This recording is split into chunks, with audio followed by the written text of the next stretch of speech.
Hello students, welcome to the online classes of GSM College. I am Kalpana Tiwari and today's my topic is characteristics of neoclassicism, and it is my third part of the video. So we start. Characteristics of neoclassicism. Characteristics means विशेषताएं. neoclassicism as की विशेषताएं.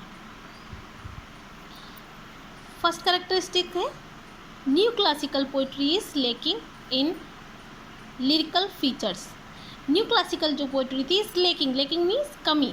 उसमें कमी थी किसमें थी? Lyrical features. उसमें lyrical features से कमी थी.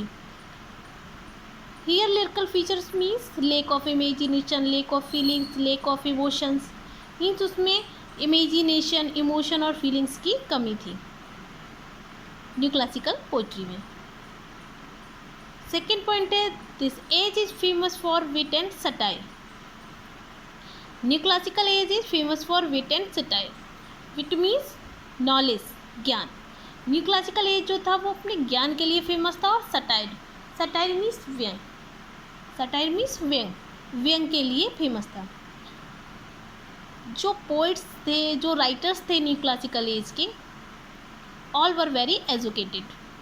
वो सभी के सभी बहुत ही ज़्यादा एजुकेटेड थे. इसीलिए कहा गया कि this age is famous for wit. इसीलिए कहा गया कि ये एज जो था वो विट के लिए फेमस था, बुद्धिमत्ता के लिए, ज्ञान के लिए ये एज जो था वो फेमस था. नेक्स्ट पॉइंट बनता है age of prose and reason. Age of prose and reason. ये जो युग था, ये जो एज था न्यू क्लासिकल एज, ये प्रोज और रीज़न का एज था. प्रोज का एज कैसे था कि इस एज में जो पोइट्रीज भी लिखी गई थी, जो काव्य लिखा गया था, वो पढ़ने में भी प्रोज जैसा ही लगता था. क्योंकि उसमें lake of emotion, lake of lyric, rhythm, ना कोई रिदम थी, ना कोई टोन थी, कुछ भी नहीं था उसमें. एक गद्य की जैसे वो पोइट्री जो थी वो लिखी हुई थी. बेस्ट एग्जाम्पल है इसका अलेक्जेंडर पोप का एक एपिशल लिखा हुआ है ऐसे ऑन मैन, जो कि है पोइट्री लेकिन पढ़ने में पूरा ये लगता है जैसे कि प्रोज हो. तो मीन्स जो भी लिटरेचर था वो प्रोज का था. मीन्स अगर पोइट्री भी लिखी होती थी तो वो प्रोज के जैसे ही लगती थी. एंड रीजन मीन्स तर्क का था. कहा भी जाता है कि it was an age of pamphlets, magazines and newspaper. इस एज में पैम्पलेट्स, मैगजीन और न्यूज़पेपर जो था उसका युग था, ये उसका एज था. एडिशन के एसेस हैं जो कि आपके सिलेबस में है बीए फर्स्ट ईयर में. सर रोजर एट चर्च एक ऐसे है. एडिशन का पूरा नाम है Joseph Addison. Sir Roger at church. Swift ने सटायर लिखे हैं, फील्डिंग्स ने नॉवेल्स भी लिखी हैं. मतलब जितने भी राइटर्स थे इन्होंने कोई ना कोई अपना तर्क दिया है उसमें.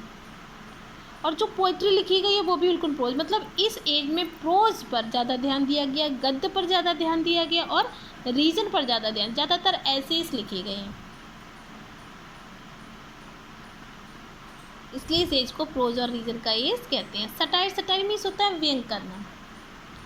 It is an important characteristics of the contemporary society. ये कंटेम्प्रेरी सोसाइटी की सबसे इम्पॉर्टेंट विशेषता है.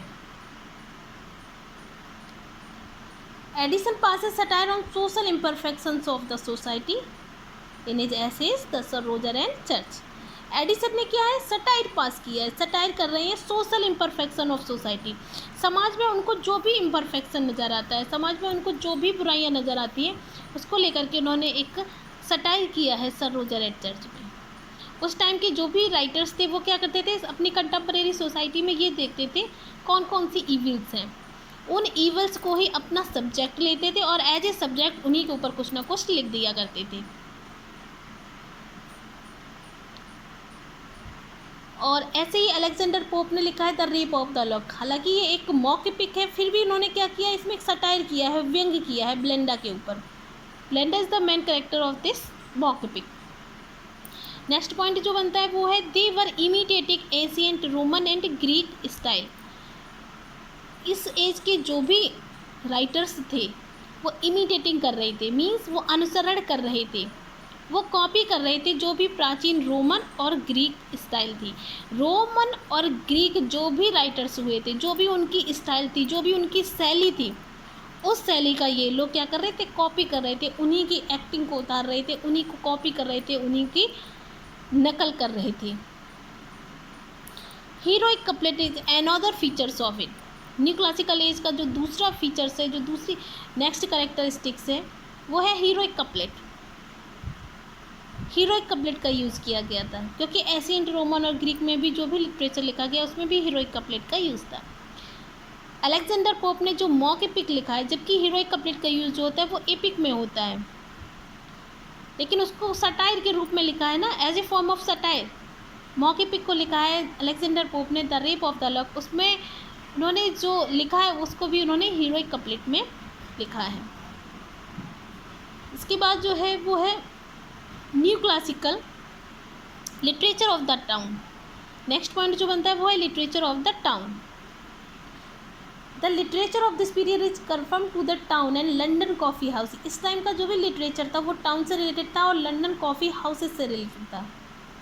Writers mostly take characters from the upper class society. Writers जो भी राइटर्स थे न्यू क्लासिकल एज के, जो भी करेक्टर्स होते थे वो मोस्टली बिलोंग करते थे अपर क्लास एरिस्टोक्रेटिक सोसाइटी से बिलोंग कर रहे होते थे। जैसे कि सर रोजर एट चर्च का जो ऐसे है BA फर्स्ट ईयर में चल रहा है, उसमें सर रोजर कौन है, एज ए लैंडलॉर्ड है। पोप का जो मॉक एपिक है रेप ऑफ द लॉक, उसमें ब्लेंडा क्या है, ब्लेंडा एक हाई क्लास लेडी है।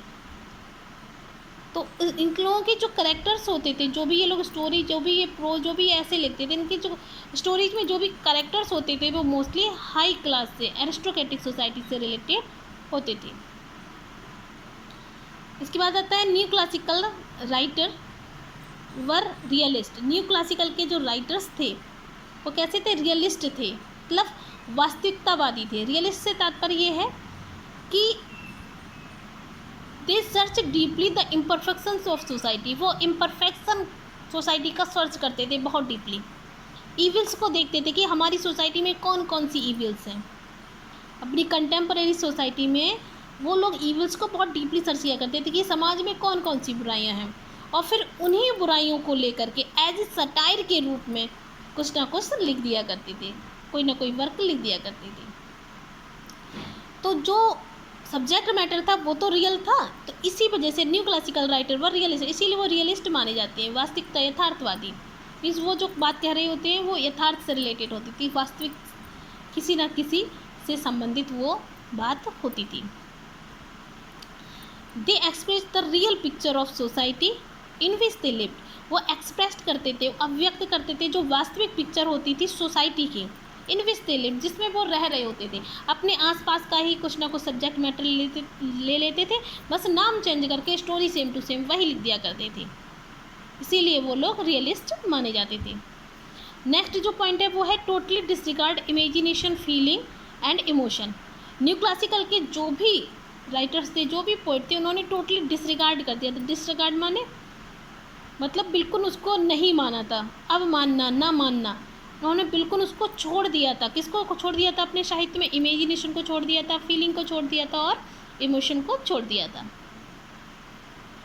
अपने लिटरेचर में उन्होंने इमेजिनेशन, फीलिंग और इमोशंस को कोई भी प्लेस नहीं दिया था, कोई भी स्थान नहीं किया था।